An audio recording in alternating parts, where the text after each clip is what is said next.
Có mình thấy áo sơ ma thầm ra có trong một đăng sinh thẳng thật choเขาhôm nayคนใจเอาเขามีสมบัติขนังไทยกดสิเลธรรมตรากว่าในก่อนนังไทยกดที่ธรรมเอาตรากว่าในยุ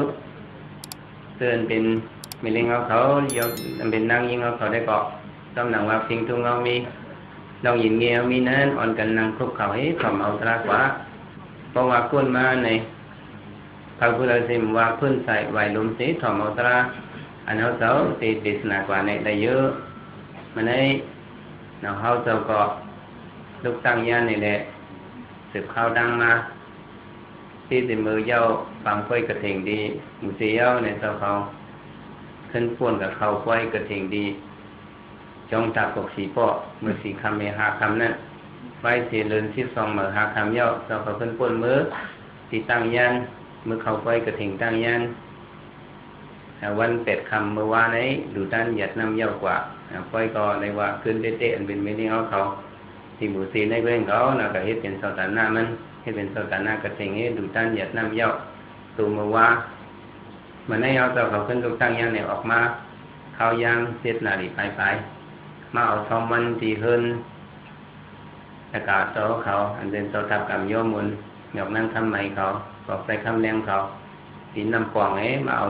เป็นเอาทองมันตีทันแต่ว่าเยาก็จะขึ้นมาวิดีลาเชียวมาดูทางในเจ้าเขามาคับเครื่องดีลาเชียวพอเยาตัวดีงามที่ทันในก็จะขึ้นมาเที่ยวเส้นบีสมมติวิดีกองมูทัด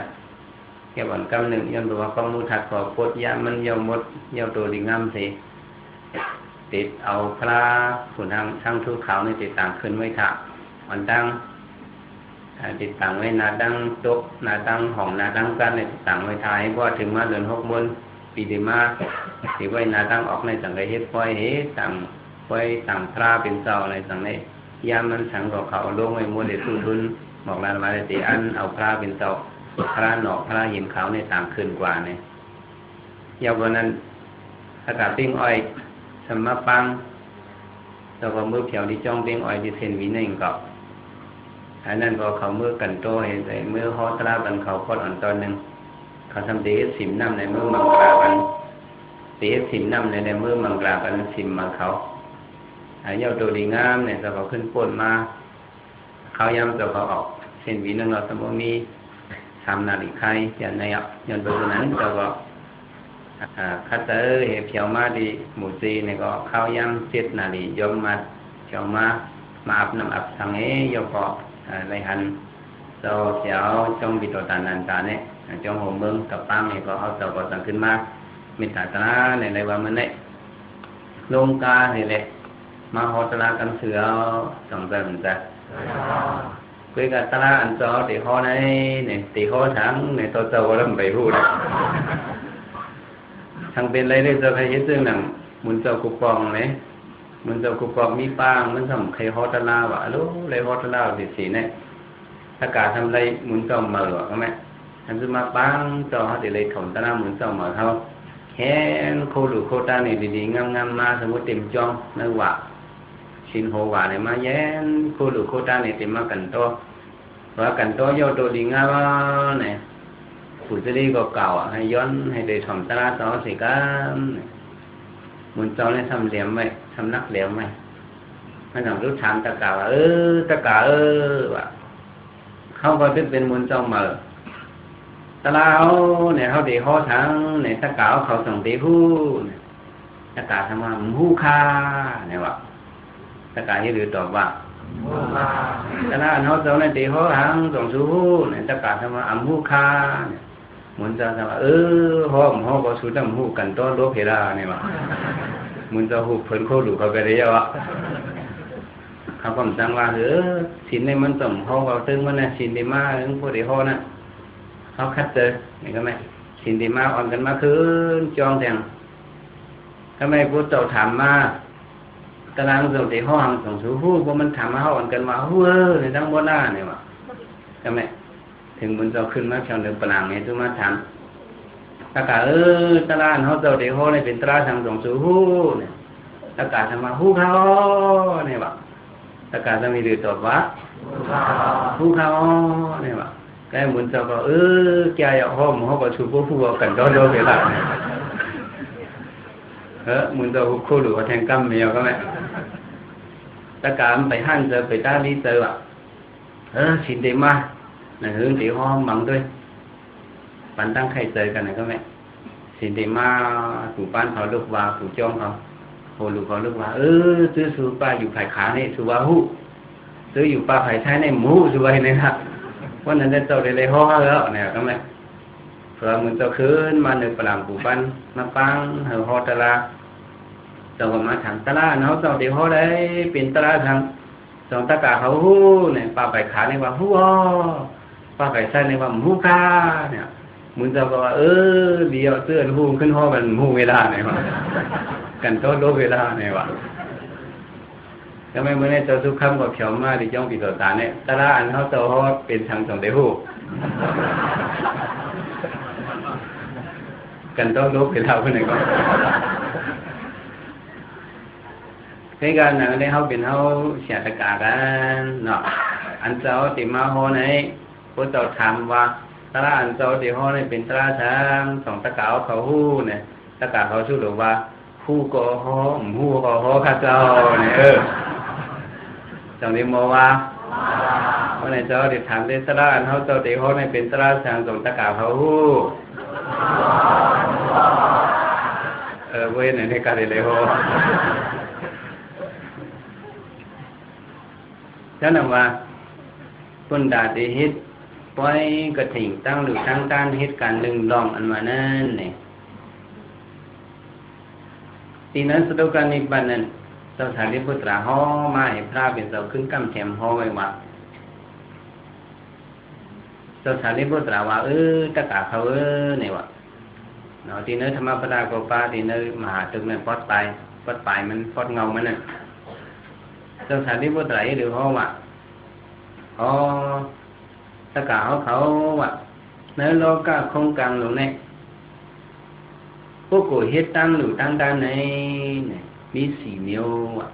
มีหลายเมียวเหรอก็หมายหนึ่งในตัวเจ้าเก่าเฮ็ดอยู่ทำอ่ำจึกชวนเบิ่นว่ะตัวเจ้าเก่าได้ดอกเฮ็ดเม็ดจ่องมันห้อยเบิ่น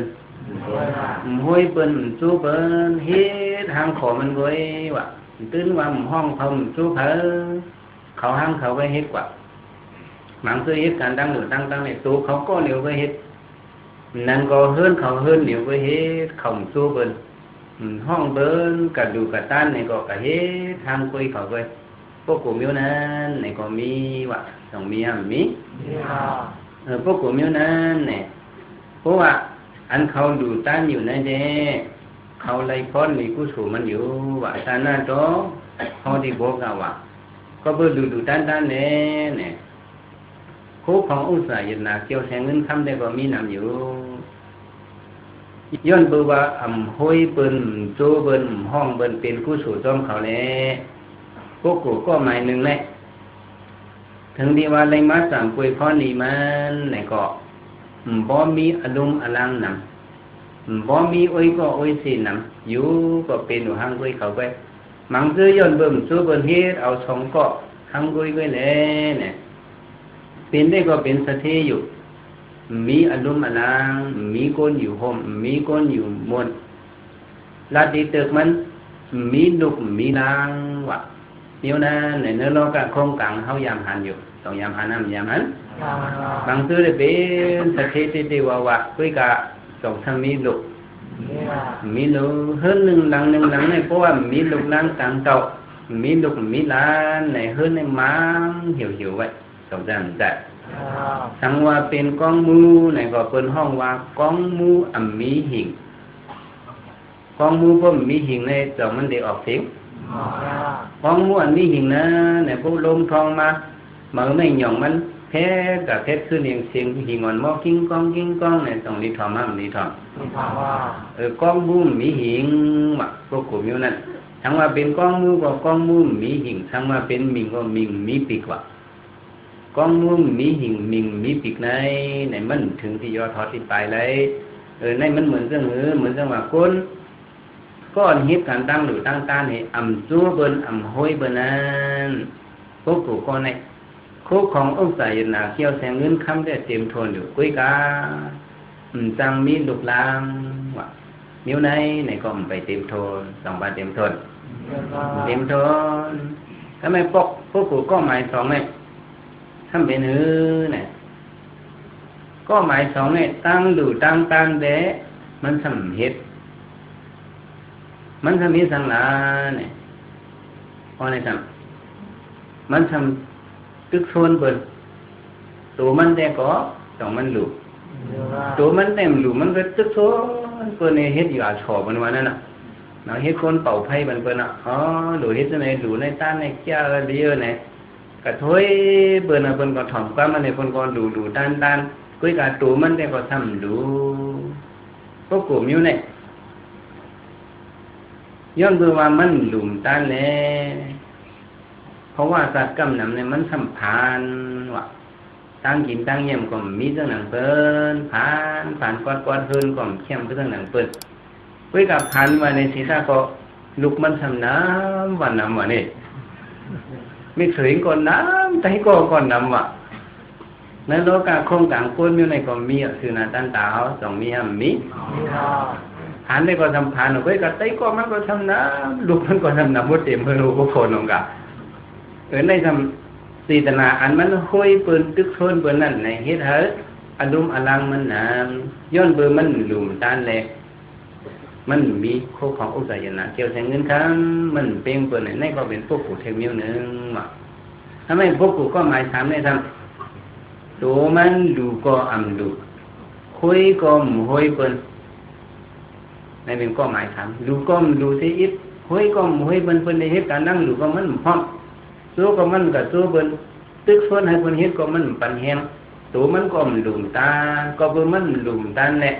พวกกูก็ในผ่านเองกะลูกล่างกลางเจ้าก็มีไตก็ไตสีก็มีกะฮู้กะห้อยเพิ่นก็สู้เพิ่นในก็เพ้อก็เป็นแต่มันพวกกูอยู่ในต้องทำมีจังมาเฮาอยู่เนาะน้องกะข้องกลางตรงไหนเนี่ยเฮาอยู่เลยก้นในหลุมมีไว้ก็ไว้เสียหลุมมีลูกล่างกลางตองเงาเฮินหลุมในมีทั้งมาเป็นก้องมือก็หลุมมีหิ่งทั้งมาเป็นหญิงในก็หลุมมีปีกเอามันต่างเดียวกว่าฮอดถึงตียอดฮอดตีไปอะไรใครทั้งมาเป็นก้องมือมีหิ่งในก็มันต่างเต็มโทนเอาพวกกูก็มาสีเนี่ยถ้าเป็นพวกกูตั้งเนี่ยตัวเจ้าเก่าก็ดูตันตัวเจ้าเก่าต้องดูตัวเจ้าเก่าก็ยุคเงินเนี่ยใส่คำเดียวลูกเขาได้เอาเงินโซยลูกเขาได้ออนโฮซวยลูกเขาได้ใส่ขนาดสูตรไหนแหละอ่อนกันหงมองซ้ำกันดูแลเนี่ยตัวมันก็เฮ็ดทำตึกชนเปิดมันเฮ็ดตั้ง2 เมียวเฮ็ดตั้งหลายเมียวตัวเจ้าเก่าก็เฮ็ดซุปก็ว่าหมาก็ทำความใจเอาอะเนาะซุปก็ว่าหมาก็ทำบางซื้อซุปว่าอะไรหมาทำบางซื้อหมาทำอะไรซุปว่าซึ่งก็มันมีในตัวซุปมันก็ว่าหมามันก็เฮ็ดตัวมันก็ว่าตัวมันก็ดูตันตัวมันก็ทำตึกชนเปิ้นก็ทำพร้อมเตยรู้ตามตัวมันว่าจังไหนพวกกูก็ในทำเป็นหังในฮอดก็ถึงเมืองผีในก็อดุมอลังมันนะมาฮอดถึงเพราะว่าเมืองกวนในก็อดุมอลังน้ำสีอมกาโคขององค์สายนาเกี่ยวแทงเงินคำในก็ตกแถมเปิ้นในทั้งว่ามาเป็นกวนในก็ลูกล่างกลางเตาก็เป็นลูกล่างว่าไงว่าถอดชกเอากันเนาะเป็นลูกนางมีก็มันไหลควายเปิ้นนั่นน่ะคนใจก็มีลูกยิ่งก็มีกำพองมีลูกยิ่งอะไรมีลูกใจก็มีลูกใจอะไรมีลูกยิ่งไหลควายเปิ้นพวกกวนสู้เปิ้นนั้นในได้ก็ลูกนางไผ่มันก็เต็มทนบริษัทมันก็เต็มทนโคเงินต้องใส่ยึดหนาเกี่ยวแสงเงินคำก็เต็มทนเนี่ยเขาหลุดต้องไว้พวกกูไหนมี4ก็มีไหนก็ทำไมเขามาด้วยอันตะกาวเขาหมู่ซีเฮ็ดม้อยหลุดตั้งสั่งกันกระถิ่นจำดีจ้องดีตลาดโฮมเมืองในเนี่ยตะกาวเขาเฮ็ดก็เร็วหาโฮมกันเฮ็ดตัวเจ้าเก่าส่องดูห้ามดูตัวเจ้าเก่าส่องห้อยเปิ้นห้อยในเป็นพวกกูก็หมายสีเป็นพวกกูก็แล้วเพราะเฮ็ดซึ่งในเป็นพวกกูก็หมายสีในได้แบบเที่ยวเพราะว่าเราจัดเดินปานในเกาะอำไรนาได้ตามมองยาวอารมณ์อลังบูซุ่มเขาก็ ย่อมตัวกู้สู่เขาเหมือนกันในก็มันก็ปั่นเหมือนกันเป็นน้ำหนึ่งซึ่งเดียวเจอเดียวกันเอาโคของอุตสาหยันนะเกี่ยวแสงเงินข้ามเขาในก็แปลงหนังเขาดูด้านมานั่นมันจะปั่นพรมีบุญตาเขากุศลกุปาน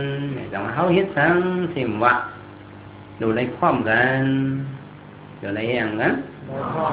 ดูในพร้อมกันอ่ะเพราะว่าพร้อมกันในเฮ็ดสังก็มันเปี่ยวมวนต้องใจมันแต่เขาเฮ็ดปล่อยนั่นปล่อยกินปล่อยดูนั่นเขาเฮ็ดทั้งคอทั้งกุยเขาเองตั้งเอาห่มกันเฮ็ดซ้อมกันนำในเนี่ยอันเฮ็ดซ้อมกันนำในมวนก็มวนเจาะก็เจาะต้องใจมันแต่อันลืมมาล้างก่อนนะปล่อยเขาก็คืนเนี่ยตั้งดูตั้งตาเขาก็เข้มแลบเนี่ยแต่ปีที่ห่มส้มเนี่ยเข้มเป็นนำเลือเสียเขาที่ทั้งขอนั่นหลังมาด้วยอันตะเกาคำบุตรช่องปากไปเท้าเพิ่นห่มซ้อมกันหลายเฮิรนช่องปากไปเท้าหกในห่มซ้อมกันในกู้สู่เขาในยื่งอันเอาเหมือนกันหมดเอาต้องเหมือนนั่นเหมือนเป็นหนังสือนะเขามีเนี่ยเขาสั่งhàngของnàyก็พอดีมันเนี่ยก็ปั้นห่มกันเนาะเราก็เที่ยวเมืองพีเนี่ยก็กว่าเที่ยวซ้อมกันเป็นคุงเป็นกี่มาเที่ยวถึงเมืองก้นเนี่ยก็เป็นหมู่เป็นจุ้มเนี่ยหมู่จุ้มอินแห้งอย่างนี้ก็เป็นกลุ่มเสด็จเนี้ยนึงเดี๋ยวก็เหตุการณ์ดีแต่เขาถึงบางอย่างผู้อย่างนิพพานเนี่ยก็กว่าซ้อมกันก็มันเป็นไรเนี่ยย้อนเบื่อในการตั้งหรือตั้งด้านไหนเข้าหลวงของเธอว่ามันมีสีเมียวซึ่งอันตะเกาคำหมู่สิ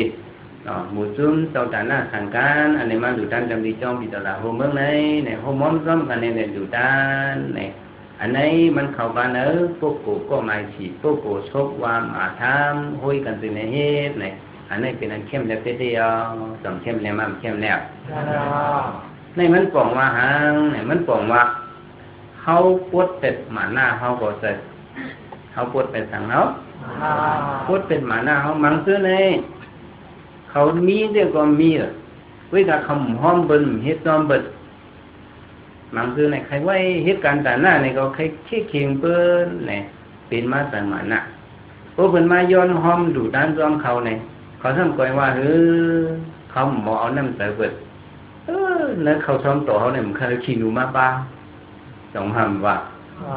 ในจุ้มมีเรื่องเขาก็เรื่องเขามาดูตาเจ้าไหนเปิ้นมาป้าซ้อมหลายก้อนในก็ต้องได้รับตอนในมันบอกว่าเขามีหมันนะเขาเฮ็ดการตั้งดูนะโฮมห้อมซ้อมกันนี่ให้คนได้เป็นตั้งดีกว่าคนแต่มื้อนะซ้อมหนังว่าดูด้านสังการกระถิ่งในเพราะนี่มันอย่างมากาสุงเนี่ยเขาฮู้ของซ้อมกันนี่โฮมห้อมกันในพร้อมกันในเป็นแห้งว่าพร้อมกันในเป็นสังพร้อมกันในเป็นเอ็นแห้งว่าเขาพร้อมกันในคือสังหารของในเฮ็ดสังก็มันเกี่ยวมันมีน้ำต้นพรดีอย่างมากาสูงต้องมีเจ้าชาดงปังดงป้าเนี่ยมันจะว่าปุ๊บพร้อมกันในดีกุมิวยาวว่ะปุ๊บพร้อมกันในเป็นสังดีกุมิวยาวมันจะว่าเจ้าปุ๊บพร้อมกันในดีกุมิวแต่เอาในสังพร้อมกันงือมดก็ยังแต่มีน้ำต้นหนูออกมาจังไหนวะพร้อมกันเล็บมดก็มีน้ำต้นว่ะพร้อมกันงือมดก็มีน้ำต้นมันเจ้าใครมาปองหางเนี่ยใครพร้อมกันใครแตกกันนะใครพร้อมกันนะเขาเฮ็ดการตั้งดูเนี่ยก็เขาพร้อมกันมาเรื่องตะเกาเขาเลยมาดูด้านคนตาตีเฮ็ดปังไว้ดูด้านสั่งกันกระทิงเนี่ยก็กำลังเขาต่อดีมาหลัดนี้ลองสุกันนี้ปัจจัยสาริพุตระห่อบรรจกามันตั้งดูตั้งกันในมิสีเมียวเนาะตัวเจ้าเก่าก้อมเฮ็ดตัวเจ้าเก่าก้อมตึกโซนบนตัวเจ้าเก่าก้อมดูนั่นเป็นเมียวนึงตัวเจ้าเก่าได้ดูอยู่ทำตึกโซนบนนั่นเป็นเมียวนึงตัวเจ้าเก่าทำตึกโซนบนนี่ทำดูนั่นเป็นเมียวนึงตัวเจ้าเก่าก็ตึกโซนบนเจ้าเก่าก็ทำดูเจ้าไม่เป็นเมียวนึงนะครับพวกโกสีก็ไหนเนี่ยทำมาด้วยปังไว้อันไหนในว่าเป็นพวกโกก็หมายสีอันมีสั้นสูงนั่นยาวเนี่ยเอาหลวงโหมซูมซ้อมตั้งเฮ็ดตั้งทางเอาเขาเป็นในเอาเฮ็ดเครื่องสร้างทางผมซ้อมกันที่ไหนในเพิ่งในเกาะอย่าไปมีนำกันเลยเจอกันนอกที่กันเขามาเฮ็ดซ้อมกันก้นนำอันนั้นเด็มันชบเขาความเขาหนึ่งก่อนแต่ก็เป็นเขาเป็นหนึ่งมิ้วไปกับยื่งอันเขาได้เหมือนกันก็ยาวเขาก็มาดัดกับเรื่องคือเกาะมันเป็นคามันดีร้อนๆยาวสองแสนแต่ในหลังเจ้าสาวน่ามาหลุดตาในเพิ่มก็ว่าโอ้หนังเฮติจ้านั่นเขาเฮ็ดมื้อในบิโยเฮ็ดมื้อในบิโยในอูกันในลัดกันในเอาดังไข่เจอกันในเฮ็ดกว่าในก็เตียนล็อกเข้ามาหันนั่นในก็สิก็มาหันกว่าในก็ ตั้งปังปล่อยเขาในมันเต็มทนกว่าต้องเต็มตัวน้ำเต็มทนเต็มตัวเนี่ยมันก็ลองมนเจอในก็มันมีมาซ้อมเพราะว่ามนเจอเนี่ยเขาเฮ็ดกันหนึ่งอันนี้ย้อนไปว่าเป็นการลีกุศลนี่แหละเพราะว่าแต่เขามนซื่อๆเขาเฮ็ดความมีอันจิตอันคล้องสังนี่พรดีมันในเข้มเข้มยาวจิตหนาเขาก็เข้มฝึกขึ้นเขาเสอทำไมตาเดินดูด้านสังการกระถิ่งนี่เงาปืนมันซ้ำตีมาดีเลยนี่ตีมาดีพัตตาเวกีวะตีมาดีเลยก็พัตตาเวกีเนี่ยบอกว่าเขาเจ้าพี่น้อง30เจ้าหลายสิบ30เจ้าเนี่ยเขาต้องเป็นลูกเนี่ยเป็นลูกคนเอาคำภาษีมาดีก็สละเป็นลูกชายใครก็คนเอาคำก็สละเนี่ยมันเป็นต่อคำเนี่ยมีมันก็มันมีหนำมีหลายก็ได้ก็นั่นหรือนั่นหลายก็มาหูกับมันมีหนำลูกชายมัน30เนี่ยปานเดียวกันเนี่ยเกิดมาเนี่ยเป็นลูกชายน้อน30ต่อคนชายอ่อน30เนี่ยถึงที่เขาใจเยอะมาตีหน้าหอนหน้าเฮือนหน้าฝางมันแล้วก็เขา30นั้นจังทำมีก้อหนึ่งมันสัมปานำสังเนี่ยมันได้เป็นนำเอาเท่าก็นะมันทำไรมีวะอันซื้อปืนในปืนไรกับมดมันในที่ทางมันตีหน้าเฮือนก็หูก็อันมันอะไรนั่นเนี่ยมันไรเนี่ยมันตีหื้มนั่นก็ผู้สามันป้ามาหื้อน้ำหยาดปานอ่อนมันป้ามาหื้อเนี่ยมีมันก็เดียวกันแบบตีหน้าเฮือนแต่เห็นนะเด็กคนนี้มีทางผังมันตั้งเท้าเก่าเกาะถึงหลังบอกนึงเขาทำยามเป็นไต้ก็กันมาสิบนเล็กเรียนโมปาก็เก็บเรียนหมักขังหมักนิ่มร่วมกันมากว่าตั้งเลยเนี่ยก็เขา30ปีน้องในกว่าร่วมกันกะหรี่ร่วมกันเป็นคงเป็นเกศสีวะทีนี้ว่าเขามีหน้าหอต่อเฮิรนมาเอาเนี่ยเขาก็สู้กันนะก็ไม่เขาดึงตีหน้าหอต่อเฮิรนมาก็ไม่ได้เขาก็เรียนมนซื้อกันในส่วนซื้อกว่าในส่วนซื้อในถึงในเขาอยู่ในคุณในวิ่งเนี่ยลองมนซื้อเขาเนี่ยมันไปก็เข้มแล้วเราตึกซุกซักอยู่เพราะฉะนั้นเขาก็เล่นเกี่ยวมนกันในถึงกว่าอ่อนดังมีเผอมีมันในเขากว่าเนี่ยก็ไหมเขาพี่น้องมีหลายสิบที่เขามาสู้กันคุยกันนี่เท้าเก่าก็ในเด็กพ่อหมักว่าเท้าเก่าก็พ่อในคุณตากองสองทำพ่อมย้อนเบอร์ทางพ่อมในมันเหมือนเปิ่น2เหมือนเปิ่น2มีกบมีกูจังเปิ่นมีมันว่ากำกว่าปีปีconน้องก็ตัวปีตัวน้องกำกว่าคนปีคนน้องข้าได้หมกว่าแห้งกว่าเนี่ยก็ทำมีกบมีกูจังสูงกำเคยกว่าเนี่ยวะก็สูงกว่าเนี่ยคือทำเป็นก็เป็นกูเอกกว่าในสุดได้ติดกับมวลซื้อเขาได้ทำติดกับอยู่ห้างกล้วยกับดอกหมอกมาลายลงเนี่ยกำเคยกว่าสุดเท้าเขาพี่น้องกว่านะเขาได้กำกว่าว่าเท่าไหร่เขาเท่านั้นกำพ่อกว่าได้เขาเรียนก็กันมาสิมือเรียกลงกำกว่าสู้มันนี้ถือว่ามันกว่าวะทำไมเขาเท่าเขาได้จังพร้อมกันเลยเจอกันไปหางกว่ากว่าเลยมันมีก็เขาได้หากันไงวะที่ก็หากันเลยเนี่ยก็ไม่ปีนั้นเขาได้คัดเจอคืนบันเมื่อไหร่ครับเมื่อตัวตอนนั้นเมื่อกว่าจงมาพร้อมจงมาได้คัดเจอบันเมื่อเนี่ยเขาเท่าเก่าก้อนนั้นทุกอย่างงายิ้มเอาไม่หมอกยาห้างนี่นิยมก้องเขาเดี๋ยวนั้นยิ้มบันเมื่อกับเกี่ยวมวลนั่นแหละจำเป็นหางเนี่ยเขา30ปีน้องในฮิตสังกอซาหงขีดีหงต่างเริ่มกันเริ่มกว่านี้มันก็พวกไหนก็หรือในความสูงเนี่ยเขาก็กว่าตัวมันก็เล่นกันนั่นถึงกับย่อปลาตั้งกินตั้งเยี่ยมเขาน้ำตั้งกินในกว่าอยู่นั่นถึงนั่นคือเอกอาบน้ำอาบน้องไงย่อเขา30กูเนี่ยย่อถึงที่ว่าเขาเปี่ยวมวลเฮือจะไม่เอาเนี่ยเขาทำนอนหรือเฮือหรือเตอกลางวันก็แดดไหมในนอนแต่ผมไม่หรือเฮือหรือเตอเธอมันจุ่มเลยจุ่มนั่นเนาะกบเลยกบนั่นกูเลยกูนั่นอยู่ทำไมอันเขาเท่าเก่ากบนั่นเด็กเขาตั้มเจอตั้มเขาเห็นนอน แล้วพอวางฝางมันคือก็คือหนอกกินเขาวันเยอะก็เยอะเดี๋ยวก็ทำไมในนอนหรือสางฝางมันถ้าไม่ก่อนเป็นเมาเนี่ยมันก็นอนหลับกว่าไม่มองยาอันเขา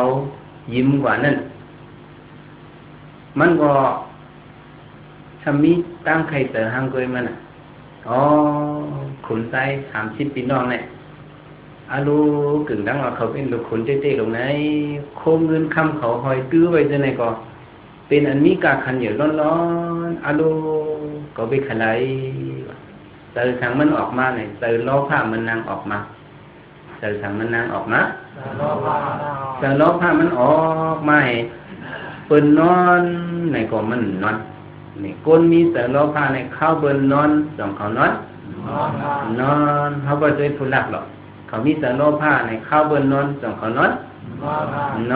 ก้นมีเต๋อล้อผ้าอย่างนั้นเนี่ยเข้าเปิ้นนอนก็เขานอนเขาหลงมั่งหาโคก็หนังมันเด่นไรนั่นขำดูตานอนเนี่ยมันนั่งเนี่ยมันนอนให้กินเป็ดเอาทางนอนรับแบบว่าเมาก็นั่นเมาเท่านั้นนอนรับกว่าเนี่ยก็มันนั่งลูกไม้กับโป๊ดเอาไถคอเขาเท่านั้นเราโคเงินคำเขาเป็ดหมักเป็ดมือเท่านั้นเนี่ยมันนั่งกันลักเอาไปนู่นหมดบ่ลักเอาเนี่ยมันนั่งเนี่ยเล่นไปกว่าเนื้อเถื่อนไปดีกว่าดังเลยกลมหัวหายเบ็ดทีนี้ว่าเมาก็ได้ตื่นมานั่งยิงก่อนก็เนี่ยเมียวเนี่ยผมมาตัวโคมันก็หายกำพองก็ไม่มันก็สังกับพวกเธอเป็นน้องใจมันปีอายเพราะนั้นลูกเลยเขาจะเนี่ยนั่งยิงมีหมอกยาเขายิ้มมานั่นเมียวมันก็ไปก่อนเอาโคเงินคำก็หายก็แล้วก็ว่าเกาหนังให้ก็หายหนังให้ก็หายด้วยเขา30 ปีน้องนั่นแต่ว่าเธอเขาเป็นคนใจเขาล้ำหามันให้มันสมบูรณ์ทำไมซื้อสุนัขยิงไหนเป้าคู่เขากันไหนกูมันมาเอาแทงสุเป้าไว้ดีอย่าไปกัดทันนางยิงซื้อเป็นมีเขาเท้าเก่ากองก็เป้าไว้ในสวนเกิดนั่นเองเขาเท้าเก่าใจในกะหาเขา30 ใจในกว่าหาปันกว่าเนื้อถึงหาตั้งบนยุ่มบนเคยขึ้นห้วยดงหน่อยกะหาเขาก็ฮือมวยมาถึงนั้นเขาฮือมวยมาเที่ยวกับเตยต้นไม้โหมอันหนึ่งเขาก็อ่านกับดือแต่ผมไม่นั้นเขาก็ไม่ยากกันตั้ง30 ปีน้องเองอำหาหน้าเนี่ยก็แล้วก็สมัมหากว่าตั้งแล้วก็หูนางยิงก็เลยออกไปกับเขาแล้วก็หูหามันก็หาในตีถือเด็กก็ไม่ก็มวยก็มวยกาเขากับลือแต่ผมไม่หลงนั่นเนี่ยพอเขาเที่ยวกับแต่ผมไม่นั่นเขาซื้อกันยาเธอเลยเขาซื้อกันยาพระเป็นเจ้ากันยาพระเป็นเจ้ากันยาใครก็กันยาเจ้าโกธมันนั่งอยู่ตรงนั้นนี่ก็เย็นมีตั้งขี้ตั้งไม่ตั้งพระเป็นเจ้าอันนั้นต้องมีตั้งขี้ตั้งไม่ถ้าไม่เมา30 ปีน้องในสองเขามีตั้งขี้ตั้งไม่หน้าตาเขาก็ขี้ไม่ตาเขาเนี่ยก็เริ่มไหลอักอักให้ในม้า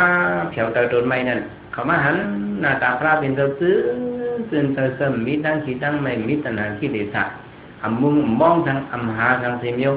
พระเป็นเจ้าเอาใจอ่อนไว้นิ่มๆไม่เอาใจมิตรกรุณาเพตื่นในโลกาหน้าตาพระเป็นเจ้าก็ตื่นเย็นเสเขา30 เมา30 ปีน้องในมาหันเนี่ยเขาก็สั่งว่าโอ้อันเบิ่นว่าพระเป็นเจ้าโคตรมานมันที่เป็นเจ้าในเอาใจเขาน้องเขาเขาเป็นคนใจเขาก็ว่าเขามายาพระเป็นเจ้าในพร้อมกับคุกกลมก้มน้อมไว้ในก็มันดีพอคนเอาคำโกศลาไหนนับยำพระเป็นเจ้าที่เตี้ยไหนกว่าห้องกันกับตู้มันเจ้าตั้งเขากันดื้อห่มไม่เนี่ยเขากว่าเตอห่มไม่ก็เย็นเขาก็เย็นเขาก็เย็นไว้เขาว่าทุกข์ไว้พระเป็นเจ้าว่าเขาไว้พระเป็นเจ้าย่อพระเป็นเจ้าสั่งมาให้คนใจพระเจ้าว่ากี่เขา30 ปีน้องสุมาให้ในเถิดในเขา30 ปีน้องคือตอบว่าเขามาหาผู้หญิงว่ะเขามาหาฉันเขามาหานางหญิงก่อนหนึ่งเขามันหลักเอาครัวไปเป็นแหละเขาขาดซ้อมหามันหามันในก็หันก็ไปหัน ไปมาเนื้อถึงเนื้อคือคำหวยลงโดยรัดยุ่มจะได้มาอโลตุกข้านะคะพระเป็นสวัสดิ์ขนใจเขาหาอันว่านั่นมีสองเมียวอ่ะมีไหนเมียวมีสองเมียวต้องสุขาหูเนี่ยวะอ๋อขาหูขาอันสุหานั่งยิงอันว่าเนี่ยเมียวในเปิ้นห้องว่าหานอกตัวหาดีเลยคู่ไล่หานอกตัวในมันเย้าตัวเลยสิปอกว่าสองมันดีเย้าเลยสิปอกเย้าเลยอันซื้อสุกาว่าหาอยู่นอกตัวหาคู่ของอุตสาหนาเกี่ยวแทงเงินคำหาก้าหาขายซึ่งในเป็นห้องว่าหาจังในหานอกตัวหาดีเลยสองทำดีเย้าเลยสิปอกหาเย้าอันหนึ่งขึ้นกระไรแทงอันหนึ่งหาเย้าอันหนึ่งขึ้นกระไรแทงอันหนึ่งเย้าเลยสิปอกอันนี้เนี่ยเป็นตั้งอยากฝึกเจอว่าพระเป็นสวัสดิ์มันเย้าตัวอะไรสิปอกอันสุหานางยิงเนี่ยมันเป็นตั้งทุกข่ายเนี่ยเขาคนใจ30 ปีน้องเนี่ยก็เขาหานางยิงเนี่ยหมองยาก็เนี่ยคืนหวยลงรวยรัดเถินรัดยิ้วเมหาในสองเขาใจสองทุกขะสองไม่เสยไม่เสยโต๊ะท่าก็ออกสองออกห้ามออกพวกหันมันกันกว่าก็ในพวกหันมันนกน้ำพิษเป็ดสองเรียกว่าแทบคลองเป็ดมันหลักครัวไหนแต่โต๊ะท่าในก็ออกแต่โลภะจะมีหรือออกในโคเขาหายนั่นสิไลเนี่ยต้องเป็นนั่นแต่โลภะ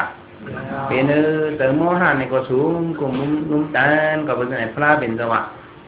ตั้งหาซึ่งไหนทุกข้าพวกเขาออกม้วนพ้นรอดได้ตัวในหาเนื้อตัวว่ะ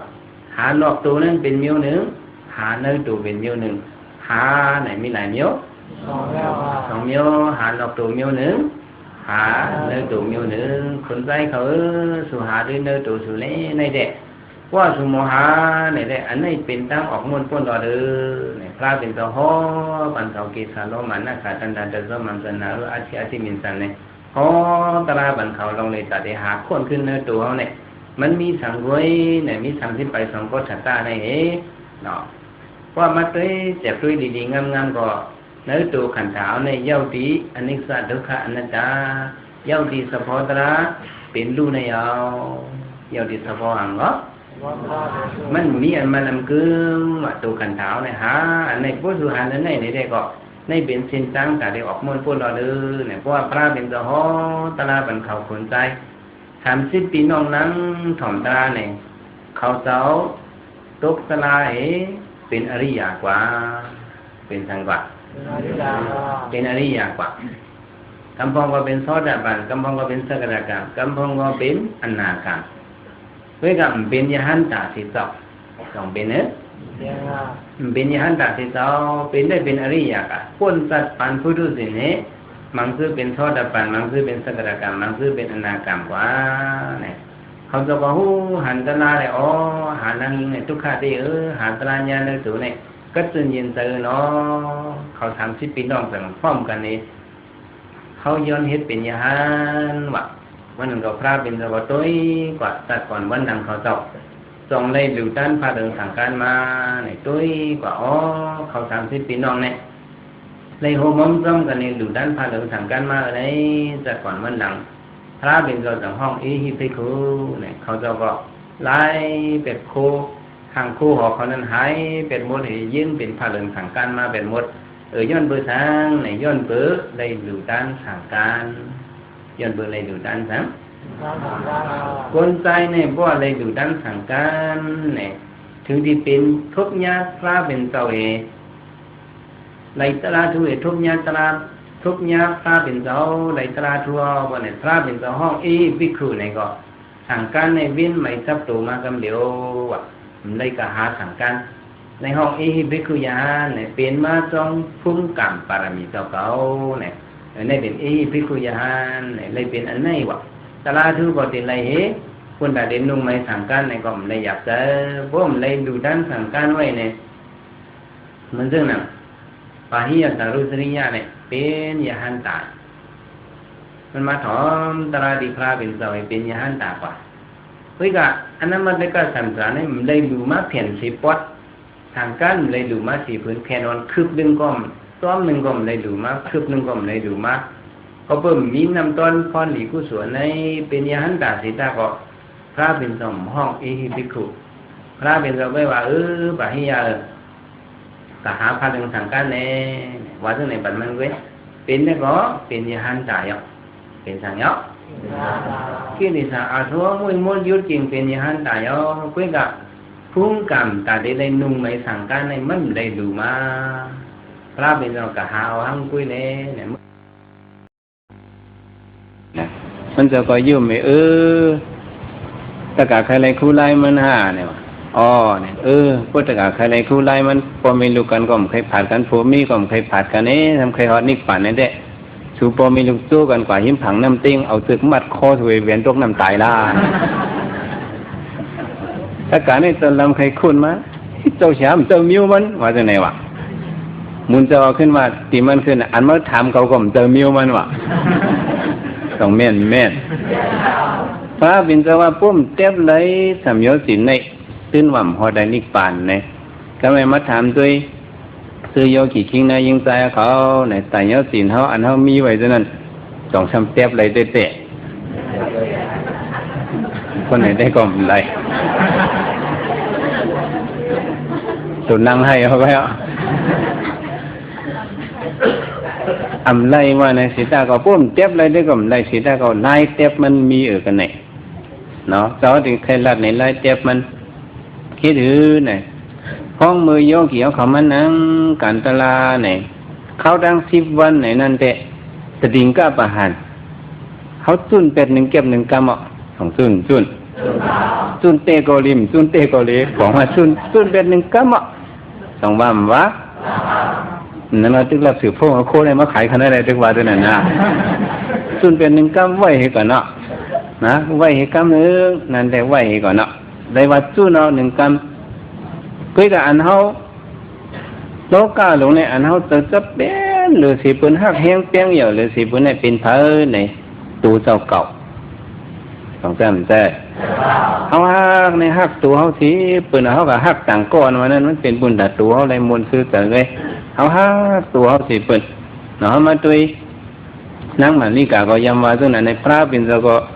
ยำกำความมันนางมาเจออันนั่งมาลิกาว่าเขาหักตัวเขาในเมียเนี่ยนั่นขอนอคำปฏิณสีโกสลาในกระถามนางมันลิกาเนี่ยมันนางเป็นก้นวันเถินเลยเนาะขอนอคำซุ่มซื้อไข่สัมไปกับเมียปีวันเขานั่นมันนางสำรวจลุ่มลาปันตั้งไข่เตยมันทืนปีซึกกว่ามันก็บนนางในมีในเด็กวันเมื่อเขาติดคืนในเก็บเอามาเฮ็ดนางหอคำแหม่เป็นนางหอคำลงมันก็มีไปวนหลีปันตั้งไข่เตยตัวผูมันแค่นั้นคนเอาคำในก็ว่าก็กินมังกิบมันดีวันออกมาเป็นนั่งหอคำหลงพวกกับห้องมันมาได้มันได้ขึ้นอยู่มาสูงเรื่องไหนก็เลยถามด้วยมนุษย์เนี่ยก็ถามนางเนี่ยในโลกาในนั่งหักคอยสีเปิ้นคนเอาคำในว่าตัวเนื้อลิงนั่นไรว่าพวกมันกินหลายๆในมันนั่งให้กินในมันเสียงเป้1 ตัวพวกมันนั่งไข่กดในลิงงานในเอาน้ำ1 ปุ้งทอกแต่ก็โหมันลอยๆเนี่ยน้ำไม่มาขำต้มเอ็นคอมันจะไหนเป็นตั้งเป็นปุ๋มมันนังปุ๋มเป็นห้าววันไหนน้ำไม่มาขำต้มจะไหนมันลาดขำแล้วตักมันไหนน้ำนี่มันตกเหรียญเสียเม็ดว่ะมันปีจนนั่นก็นั่งในที่ก็ว่าละหักปีย่อยเปิดหุ่นว่ะมันแข็งยิ่งในใครว่าจะไหนก็นั่งในว่าหักตูเก่าสิเปิดในคนเอาข้ามห้ามเจอกับมุลาที่พระเป็นเจ้าพระเป็นจักรวรรดิเขาหักตัว10 เปเอาหอกคำหลงวนด้วยหลอกว่าทุบที่มาเขาเอาตัวเจ้าเก่าออกรถอันตั้งเจอเนี่ยคนเอาคำก็สั่งขึ้นหั่นเจอกว่าแต่อันนั้นหัก10 เปนี่มันเป็นเปิดหาตัวเจ้าเก่าฮะถ้าโยกีเขาหักตัวโยกีเจ้าเก่า10 เปเอาแต่ดิเต็เป็นสามโยสินตัวเจ้าเก่าเนี่ยมือมันนั่งการตลาเนี่ยทุกข้าวิจนาส่งปอมาจิบตัวเขาก็หักคุยกะเจอใครในตลาดเขานั่นอ่อนนามาแฉสมาเขาว่าวนวันหลังเขามีความเหตุการณ์ตลาดเอาตลาดเหตุใส่เต้นเอาเนี่ยนี่ใส่เต้นเอาขันตากับใส่เต้นนั่นมันเดี๋ยวในขามกินเห็นในในเอาเจอสัตว์ถ่ายยุ่มยำให้แล้วปิ่นมากกว่ายื่นเจอขามเลยพี่สมัยนึกเคยอินเคยขัดนั่งเคยเงี้ยหรือครับตึกเมื่อไรเมื่อใครเป็นหุดเป็นเนี่ย เขาไว้เจอจังไหนเขาเจ็บตัดไปจังนั้นไหนพ้องมือเสื่องหนังไหนไม่พ้องว่าหางไหนพ้องย้ำเจ็บสัญญาสิทธิ์พ้องย้ำเจ็บหังก็จังว่าเป็นนิคมาในก็พ้องย้ำจังไหนในห้องว่านิคมาตังเนอเจ็ดนิคมาตังดอกหาตังเนอฮะพ้องมือจังไหนมือเขาเจ็บหัวจังไหนในเดะมั่งยันผู้ยันในจังตกไหลมั่งยันผู้ยันในจังตกไหลอยู่ในแต่ว่าเขามาเหตุการณ์ตลาในนิคมาปารมีสองปามปะเขาในชื่อว่าเอาซบเจ็บสองเจ็บก็เอาซบเจ็บได้กันสนิททำมาเผาในนั้นนะก็ไม่หมายสีในเป็นปัญญาปารมีหมายสีในเป็นอังก็ปัญญาปารมีเนี่ยถ้าโยกเกี่ยวเขามาเขากันตลาเนี่ยคำนั้นปัญญาอันว่านั้นเขากับสอนดิเห็นไล่มาผู้มาหมายมาตองมานั่นห้องว่าปัญญาในเด่นเจอว่าปัญญาอันว่าในก็เอาไล่พระเป็นสวัสดิ์เจ็ดในเด็กมันเป็นอันหูจักลักษณะสามปึงหูจักอย่างก็อันหูจักอันนิสัยทุกขะอนัตตาลักษณะสามปึงว่ามันกึมเป็นรูๆในอันในต่างในห้องว่าปัญญาอันเขาหมายมาตองมานั่นมันปาเนอร์เลยในปาเนอร์สิญญาในหมายต้องนั่นมันปาเนอร์สิญญาอันในปัญญาอันว่านั่นติไรหูหันอันนิสัยทุกขะอนัตตาลักษณะสามปึงขันดายนาทัดในต่างในห้องว่าปัญญาเสียเดียวเนี่ยจะไม่โยกเกี่ยวเขามาให้การตลาเนี่ยเรื่องหลังจากสมาในบ้านเนี่ยเขาก็มาจับเพด้วยมันจะเก่ามาคิงนะยังใจมันเป็นอยู่เป็นหนามเหกุ้ยเนี่ยเขาก็ไว้เจอขนาดนี้เวทนาปอเป็นมาเนื้อตัวเป็นมาซึ่งก็หันนั่นเลยให้ยักมักกันเลยเอาผ้าเบ็ดเขาลุ่มๆจังหวะเขาจะสอนกว่านั้นโยกเกี่ยวเขาเอาเงินป้าตุยยักตุย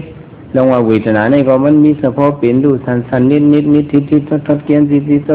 สีดำแดงมันกึมเนี่ยหันอันมันกึมในเนี่ยเขาปองว่าเอาหันอนิจจ์ปองว่าเขาอ่านสังก็มันกึมเนี่ยพวกหันอนิจจ์อันเดียวก็มันเยี่ยวการหมดเนาะอันมันกึมในหามซีมันก็ต้องทำไรเพราะหามซีมไรเนี่ยมันเข้ากันเนื้อเฉพาะเลยเข้ากันเนื้อเฉพาะอนัตตานี่พอหันมันกึมไหนเห็นแล้วลูนี่สันก้นมวยขึ้นสีตำแจ้งถกไล่เห็นไหนปีไหนดิ๊กไหนฮัลโหลขันเจอไหนไหนเฉพาะทุกขั้นลักษณะก็หูมาตอมยาวไหนอันหูจักลักษณะสามเปิงในอันในห้องว่าญาณปัญญาห้องว่าหังก็สมาธิที่ในก็ว่าญาณปัญญาในก็ว่าอาโมหะในก็ว่าวิสาในก็ว่าปริเยมันมีตั้งนำเปิงลงมันได้พอเอากรรมใจเอาว่าได้ดูหูจักเป็นลูกดูหูจักสังแต่ในต่อเขาก็เขาโยกเกี่ยวเขาเชื่อหูเป็นลูกเนี่ยหามาลายมันกุมยมมันเรื่องมิสลาโกอิงกาเขาเนี่ยเขาเนตลาเขาโยกกี่หูเป็นลูกเนี่ยเขาเจ้าตุ้ยกันแล้วเนี่ยเขาเจ้าตุ้ยดิคีมอมเขาเนี่ยเนาะคีมอมเขาดิก็หัวมือเขาก็เล็กของหลุดก็หัวมันตึกหางไว้มันกันไหนมันตึกโอนไว้เนี่ยมันปลดไว้ตรงหนึ่งไว้ตรงหนึ่งไว้พอแมวขมทาหัวขมทาบันไว้บันแคบโถนเอากันเนี่ยสองแท้เนี่ยมันหนุ่มหนาเนี่ยมิสเตอร์กุยงกาเขาเจ้าตุ้ยกระดินในหมอกคือแคบติงกาแคบโถนเอาอ่อนเหมือนซึ่งเอาแผ่นอ่อนซีอ่อนซุปน้ำเห็นมาป้าไว้กันไหนตุ้ยดีเงาโคนเขาเนี่ยคมยิ้มยกอ่อนมากเนี่ยเขาสอนตุ้ยเฉพาะอันนี้ก็ลักษณะเฉพาะเป็นลูกเนี่ยสอนตุ้ยกันไหนตุ้ยให้มันเพลงมาตัวก็ตั้งตัวให้อันเป็นลูกเนี่ยอันนี้เป็นลายหนึ่งทำไมอันเป็นปอเจ้ามาหลงเด็กมันต้องเจ้าตึกเวทนาเฮเปอันตั้งมันสอนจะปีมันเจ้ายื่นเวทนาในช่องนาลีมันเจ้านั่งตัวไหนก็พี่น้องวันดอกเบิ้ลหูลิงหูไล่ทั้งเอาตั้งตื่นวิริยะตั้งไก่มั้งถ่อมความเสียเอาสถายถ่อมความใช้ปัดช่องนาลีเนี่ยพื้นหนึ่งมั้งให้ป้นเวทนาอันตั้งบ่ป้นเวทนาเยอะเวทนาพุทธเป็นลูกพุทธแต่พุทธกิเลสหักเนี่ยจังนั้นนะว่าเวทนาในป้นไว้เนี่ยอันชานพินพรในปอมาอันชานในเป็นลูกในปอมันเนบันไล่อันไหนครูไล่มันเห็นไหนเหตุโยกิซับซ้อมเป็นลูกเหหัวอันตลากว่าแต่ในเป็นไล่หนึ่งไอ้ก็อันเจ้าข ขึ้นมาในวันเดกัมปนามนำโยกีหนึ่งก็เขาปดตึกปีเลยทุกข้าเวทนาสองมันง่ายง่ายง่ายง่ายง่ายง่ายทุกใครไปนี่นั่นเนาะมันง่ายง่ายก็กำไปตึกปีเวทนาก็ให้พวกหันเป็นรู้ที่ไรถือไหนเจ้าก็วนตัวเนตลามาอะไรมา12 ปีป้าปีไหนเนี่ยเจ้าก็วนตัวอ๋อเนี่ยมังบอกมังแล้วเป็นทับกรรมโยมุนเจ้าเขามังบอกว่าเขาอะไรนั่งงอมนั่งกองอย่างไอ้พัดกำว่าบันเบิ้ลเนี่ยน้ำนับตัวมาเตียงสติผาตีนเขาในเนี่ยก็มันเปรียบเสียมันอินเฮียงมันเตียงมาอันตั้งแต่ก็กำมาเด็กๆเนี่ยอินดูดอินสาวก็ปีกไว้เนี่ยพอเห็นนั้นเนี่ยเป็นทับกรรมปนเอาเป็นขามตั้งปนเอาเลยสั่งเขาเลยนั่งกองหยองไว้เพื่อนตั้งเมืองเขาตั้งยันเขาวันนั่งกองหยองพอตั้งในห้องวันนั่งกองหยองตั้งพี่น้องทุ่งเมาเมืองหรือในห้องวะนั่งงอมเนาะวันนั่งงอมนั่งกองหยองไงเนี่ยผ่าตีนเขาสองชานมาชานมาผ่าตีนในชานมาเห็นตัวยักษ์ตัวอ๋อเฉพาะเป็นรูอันว่านั่นโอ้ยในตัวก็มันหาหนูลงในเนี่ยจังหวะเจ้าสอนตลาตีเอาปี2 ยิงใบ4มาเนี่ยพ่อโยกีเขาเด็กนั่งตลาติคำปฏิญินในสังตินอนในสังติเขาพานนอนในสังเมื่อเขาไว้พลานั่นในสังในนั่งกองหยองให้ไว้เพราะเขานอนในก็อยากตัวติผ่าตีนเขาว่าเขาเด็กนั่งตลาในก็เขานั่งกองหยองให้ไว้พลาคำปฏิญินเนาะผ่าตีนเขาทานมาเขาตัวอันทานในก็เฉพาะเป็นดูในเจียวป่องแจงหรือในห้องวาหังในวิปัสสนาญาณห้องวาหังก็วิปัสสนาญาณเนี่ยก็ว่าพวกคำปาลีว่าอุตยปยญาณเนี่ยก็ว่าญาณหันอันรู้เลี้ยวอันสันบินพอเนี่ยมันเกิมเนี่ยในเป็นรู้หรือหูอันไหนเว้ยบางทีในอันไหนเปิ้นลาดเนี่ยเราสู้คำได้มันเจ้าถี่มันเจ้าลาดอ่ะเนาะแต่ตรงลงมันหรือหูอันไหนพวกหูป่องอันไหนอ๋อในเป็นรู้แล้วอันเปิ้นว่ามันเกิมเนี่ยคณิกะอนิจจก็ว่าคณิกัมปรณะก็ว่าวิริณามะลักษณะเนี่ยมันเข้าในหมดอ่ะแต่เย้าที่เป็นรู้ในพวกหันอันไหนก็มันเข้าบ้านปัญญาปารมีเข้าบ้านนั่นแหละนั่นแหละโยกีเขามาให้การตระในฐานะปารมีเนาะศีลปารมีนิคมปารมีปัญญาปารมีเนี่ยเข้าบ้านมา4อันเนาะใช่ไหมตาสีนิปะวีเนี่ยก็ไม่ปีขันตะเนี่ยวิริยะปารมีเนี่ยก็เข้าป้าเขามาเหตุการณ์ตระ2 ป้าป้าตั้งใจเขาตั้งขัดใจเขาว่าเขามีวิริยะตั้งใจตั้งขัดใจเนี่ยเขามาเหตุการณ์ตระนั่ง5 มินิก็ต้องเขาเดี๋ยวไล่มีตั้งใจวิริยะเนี่ยคัดเฮียงเขาคัดเป็ดเตือนหรือเขาคัดใจสร้างห่างปองเป็นหือมาก็เนี่ยไว้ใจเกี่ยนเนี่ยคัดใจกว่าถึงขิงแล้วขิงนั่นเหตุกว่าใกล้ก็เหตุข้านก็เหตุกว่าเนี่ยไว้เจอในเหตุกว่าเนี่ยเข้าบ้านแล้วเนี่ยเข้าบ้านวิริยะปารมีเขาเหตุการณ์ตระในปารมีเข้าบ้านหลายเปิง5 เปิงทำไมหมาย6ขันธิปารมีโยกีเขามาเหตุการณ์ตระเพราะว่ามีขันธิเนี่ยตื่นว่าไล่ตระเนี่ยต้องได้ไล่นั่นก็ผู้คนที่ไล่ตระเนี่ยเนาะโอกาสที่ติดอยู่ผู้คนเนี่ยพวกกลุ่มอยู่ในถอมตะลากาถาอ่อน1 หูไม่ก็เขาโตเลยตะลากว่าเพอในเด่มจับเลยอีขันทีสังเนาะพวกกลุ่มอยู่ในเป็นห้องว่าพวกกลุ่มยันภายเนาะโอกาสที่ติดอยู่พวกกลุ่มในเหมือนเรื่องเจ้าสารีบุตราเขาสมกรานเขายานแต่มังเจ้าถอมกาถาอ่อน1 หูให้เขาเลยตะลากว่าในเด่มมันยามือปันพระเป็นซอยมันกามเขาก็มันใหญ่แห้งปานมีเขาก็มันแห้งเต็มทวนเนี่ยเขาไล่กว่าเพอด้วยกะกับปัญญามอยู่ในโอกาสที่ติดอยู่พวกกลุ่มมีวิปินที่ติดอยู่พวกกลุ่มถอมตะลาอันกว้างมันในไรตะลากว่าในเป็นเมียวหนึ่งมีพวกกลุ่มในได้ก็ถอมก็ดูถอมเจียงก็ดูในเจียงกำในมันสังเกตไรในเท้ายามเดียวในมันเป็นปันมีพวกกลุ่มว่ะเจ้าเก่าก็ตีเลยถอมมีถอมอันกว้างมันเหี่ยวเห็มกาเจ้าเก่าก็ตีเลยพึกเจียงปลาอันไหนมันสังเกตจังไรตะลาเนี่ยก็ไม่แต่จังว่าเจียงกำไม้เนี่ยดูเลยมีขันธิดูเลยมีอย่างก็จังว่าขันธิในความเตี้ยได้ก็เขาว่ายืนเนี่ยว่าก็ยืนพอจะมาลงมันก็สอนตะลาก็มันก็เอาขันธิเป็นเงามันก็ย้ำว่า10 เปิงปารมีข้อขันธิตอนเกแบบนั้นว่าไว้ขันธิเยอะๆมันจะเป็นมาสอนให้ยืนล่าเนี่ยมันก็สอนแต่ปีมันสอนน้ำมันสอน2 ข้อเว้ย สอนหลายข้อมันนี่คือสอนในโยกเกี่ยวเขาอันกันว่าจอมยืนเลยก็ยืนเขาให้การตลามาเวทนาปอมาในพอยืนเลยในตีเลยให้ยังยืนเลยก็ยืนเลยก็ยืนมันสอนคอนั่นก็ไม่ตะบีมังซื้อเสียสองนาทีแล้วคำในจิ๊บน่ะล้อว่าใครตายอ่ะผมยืนเลยตีหรือคาลาก็มันสอนเนี่ยหรือวะมาก็สอนถือแท่งเนี่ยมันอ่ะมันสอนถอนพวกยืนเลยตีเลยถือเนี่ยมันคือสอนตะบีมันยืนเลยก็ยืนเนี่ยวะphải do kia phải dùng để toán và có dương lây co dưới dương lây co dưới lại khó nayมันเป็นขันธ์แต่ที่เทียมสร้างขันธ์ปารมีnayมันยาวดีอันไหนอ่ะยืนเลยก็ยืนยืนเลยก็ยืนมันเป็นยาตึดสองต่างหน้าเพชรสำเตยยืนเพื่อนนั่งยิ่งเขาได้เขาสำวาสความปลายลิ้นเย็นเนี่ยไปหาเย็นอะไรก็เย็นเย็นอะไรก็เย็นเพื่อนตั้งทุ่งเมาได้ว่าตื่นเนาะตื่นอะไรก็ตื่นตื่นอะไรก็ตื่นไม่เท่ามังคือมาว่าติ้งวะติ้งอะไรก็ติ้งติ้งอะไรก็ติ้งในสวรรค์เนี่ยก็แม่นวะเพราะกับลาดังวันออกโค้งได้สำไร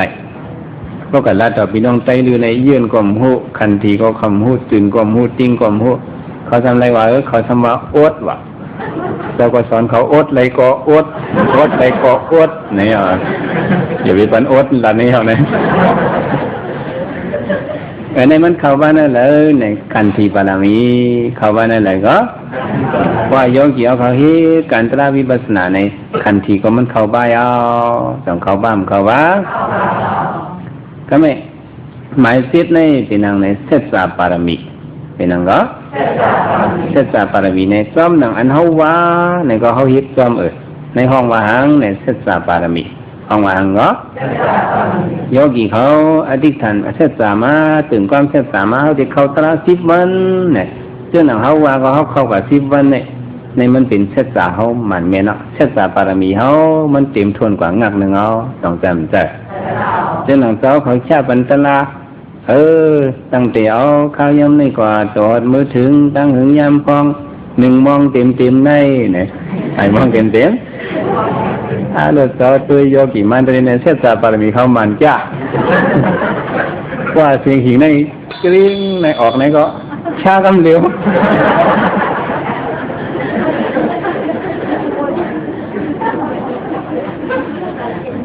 ในก็เลยว่าเสสาปารมีแน่ก็เอาจากเชนก็เลยนะนี่ไว้ก่อนนะไว้ก่อนในเป็นเสสาปารมีเพียงหนังว่าเขาลัดความก็ลัดความตื่นเต้นมันเมนเขาฮิตการก็เพียงหนังเขาฮิตนั่นเขาลัดเพียงหนังเขาลัดก็เขาฮิตซ้อมหนังเขาตั้มมักหมายไว้นั่นเขาฮิตกว่าซ้อมต่อโบยาวโบโตต่อโบเต็มโทในห้องว่าเสสาปารมีเพียงหนังโยเกี่ยวเขามาคัดเจอนังกันตลาในก็จะเขาเดี๋ยวไว้ข้าเขาต่อถึงกันในก็เดี๋ยวมาคัดเจอนังกันตลา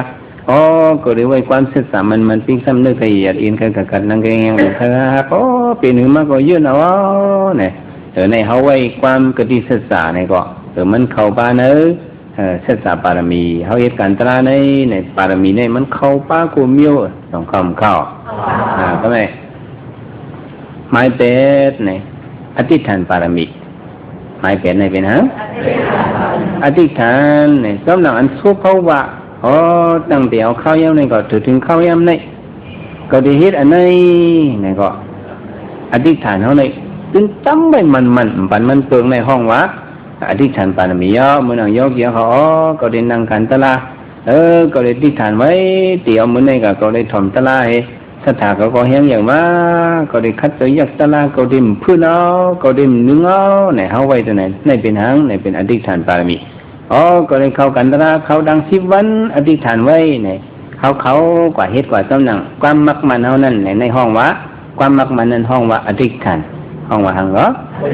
อธิษฐานในพอเอาไว้อธิษฐานปารมีในก็มันต้องได้เป็นเนี่ยถ้ามาเขาเหตุการณ์หนึ่งอันเพราะเขามีอธิษฐานในมันเหมือนเนี่ยมันเหมือนสนมีโค ผมมีอธิษฐานในเหมือนคนมีอย่างเหรอคนมีโหโยกีเขาที่นั่งตลาผมไว้อธิษฐานก็เรียนนั่ง1 นาทีก็เรียนนั่งค่ายนาที1เนี่ยเพราะผมไว้อธิษฐานจนไหนนั่ง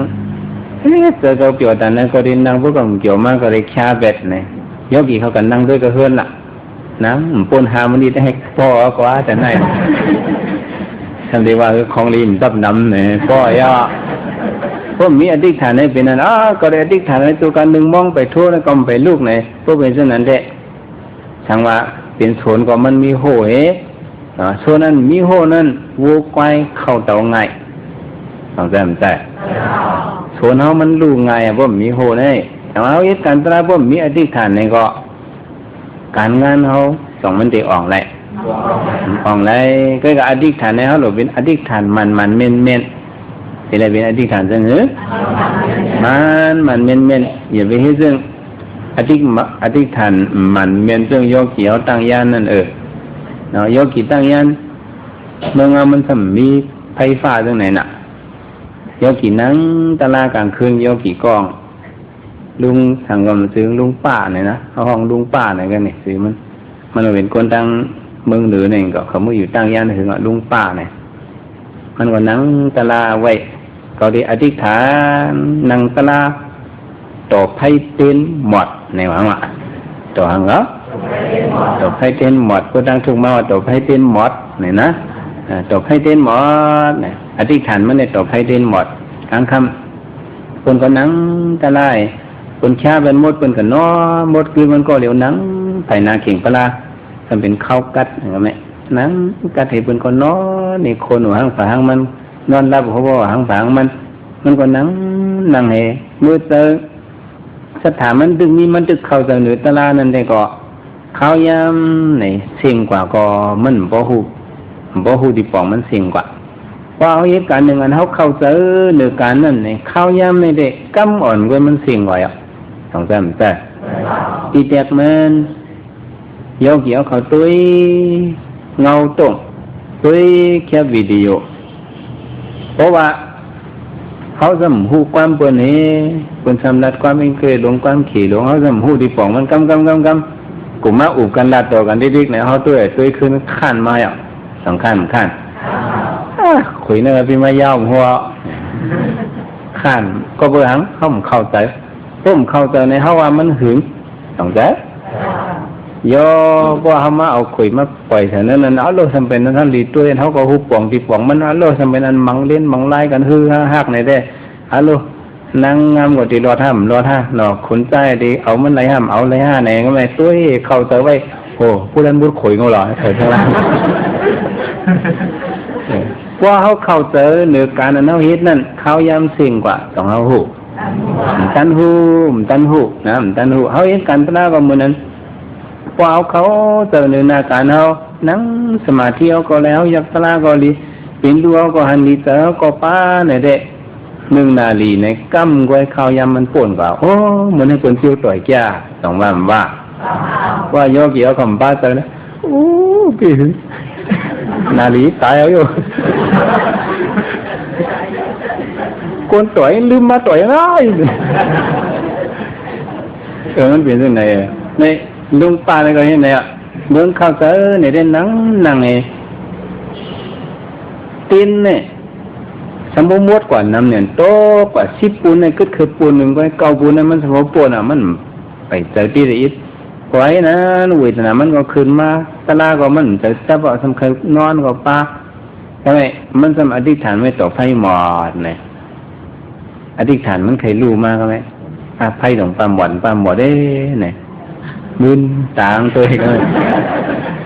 เดี๋ยวมึน2 คนเดี๋ยวมึนขอนเร็วให้ก่อนพอตัวเต้นในกึศหมอกหักมือว่ะกึศหมอกหักมือไว้ก็ติดแค่แล้วมันโบว้าวเนี่ยเย็นเทียงกว่าเนี่ยนั่งรับตามันเข้าใจแล้วน่ะเนาะหาตารางเงี้ยในตัวมันคือหาตารางเงี้ยติดเต้นแต่เกิดจ้ากับพวกนี้มันต่างวันนั้นแต่มันได้หึงเนี่ยเนาะคือการมันไปหึงจังมันขึ้นมึนตาตัวก็ถูกมองหักมือไปว่ะฉันเป็นเต้นติวสิกูบอกเมาก็ทำใครหนาทำใครแหลมอย่างอินนั่นน่ะล้มก็ทำเป่าเต้นความนั่นสุด นะมือต่างก็สี่หากำแล้วก็จะขึ้นออกมาหักมือดีกว่าเจอในมือก็พวกใครนอนในอธิษฐานเขาก็ตบให้หมดว่านะเนี่ยกำมามันจังให้ถือก็โหงกลมลงดีกว่านะอาจจะใครนอนนั่นน่ะเนาะเขาก็ลุกด้วยมันก็มันว่าเราทำกล้วยมันอาจจะใครนอนก็โหงกลมใครไอก็ไอมากแล้วไหมไอเกี่ยวตั้งยันลุงป้ามันก็ใครโขกันก็แต่ว่ามันไอมันจืดเผื่อมันไอของชบมันจำหิมเปียน่ะมันก็กลมดิชมจำหิมเป็นเผื่อไอทำไม่หรือทำไอผัวอ้าว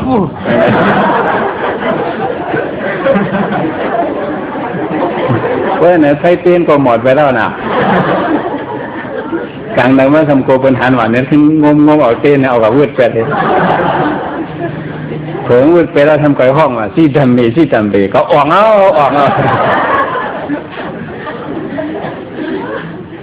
กลางในมาต่างตราไม่ใช่หรือลูกปลาให้ในท่านะอธิษฐานเขาออกนะออกข้าวนะออกมาก็ชมแล้ว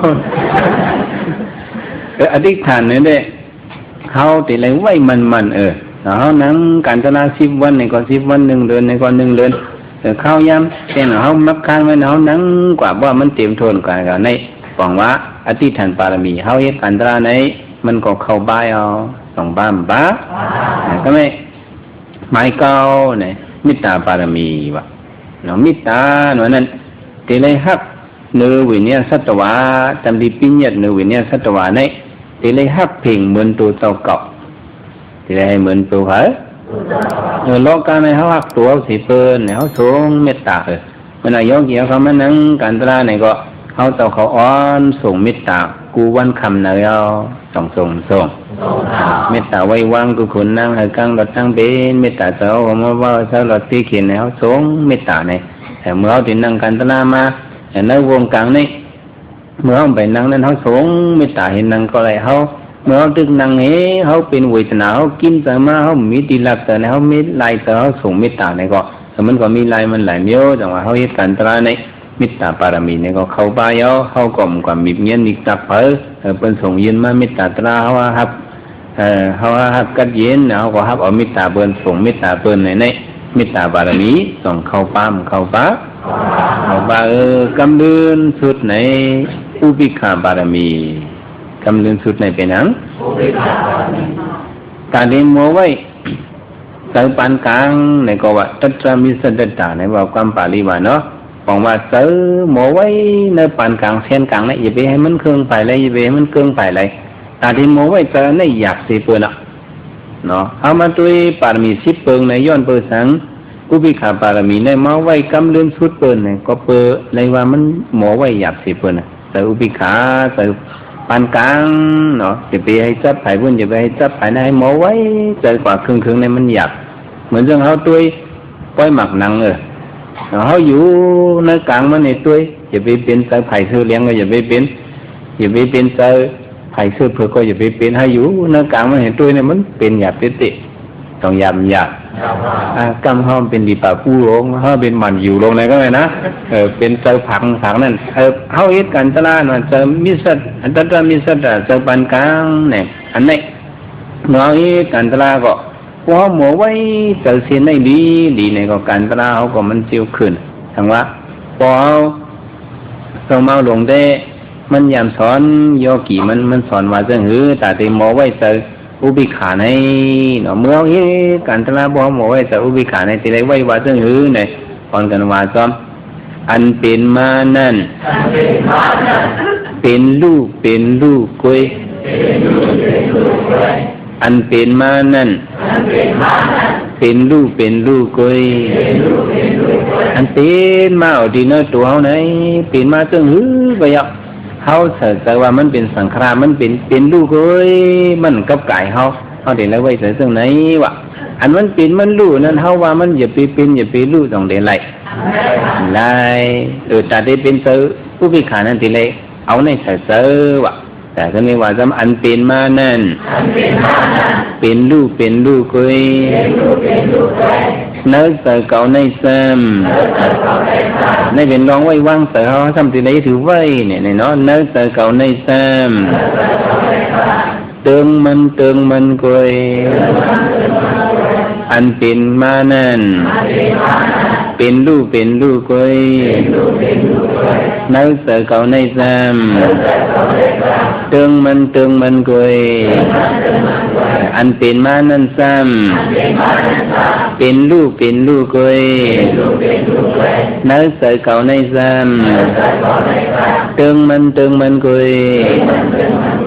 อันเฮาเอาแต่ว่าเติงมันเนี่ยในมันเข้าเป็นอุเบกขาปารมีโยกเกี่ยวเขานั่งกันตระ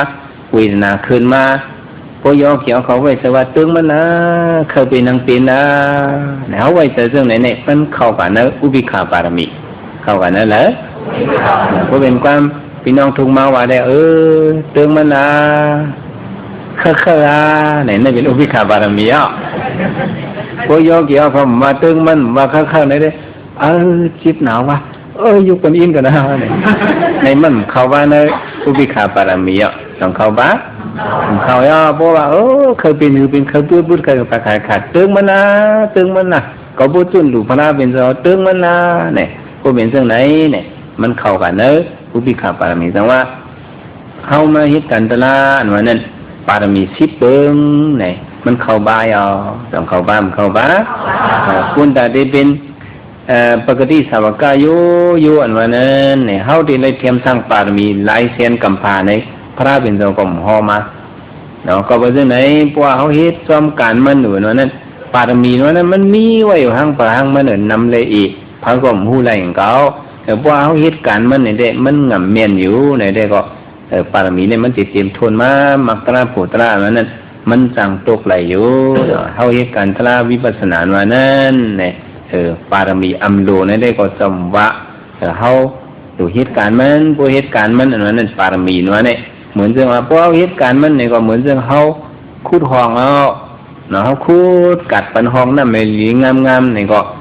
น้ำในใดมันมีไว้มันเด็ดไหลมาต้องปองใจเพราะเป็นเรื่องไหนเนี่ยเฮาดูเหตุการณ์มันพวกเหตุการณ์มันเนี่ยแล้วก็การปารมีเนี่ยก็มันก็มุ่นเยอะมาซ้อมกำเหลียวเนี่ยโดยในปองใจเนาะจำหนังว่ามันเนี่ยเขาเจ้ามามิตรตราบันปารมี10 เปิง10 ปาแล้วเราโหปีเกียบมันอันนั้นมาเหตุการณ์ตราในมันเข้าบ้านนะปารมี10 เปิงในมันเต็มทวนซ้อมกูขิงกูเข้ากูย่ำย่อในอ่อนกันฟ่องใจอย่าไปกลุ่มกันนี้ว่าเฮานั้นมีปารมีในป้มเฮ็ดปารมีว่านั้นต้องได้มีไหลโปเฮ็ดตัวเหลียวในก็ปารมีมีไว้ทีเดียวมันเป็นมาซ้อมกันกำเหลียวในอ่อนกันฟ่องใจคัดสร้างอ่างฟ้องการตราความบอกใส่ไว้มือกว่าทางเงินทางยีมือคัดใส่1 แก้ว 1 กำในก็หาได้หัวอันสะบอตราเป็นลู่ๆซันนิดสดทั้งตัวทั้งคิง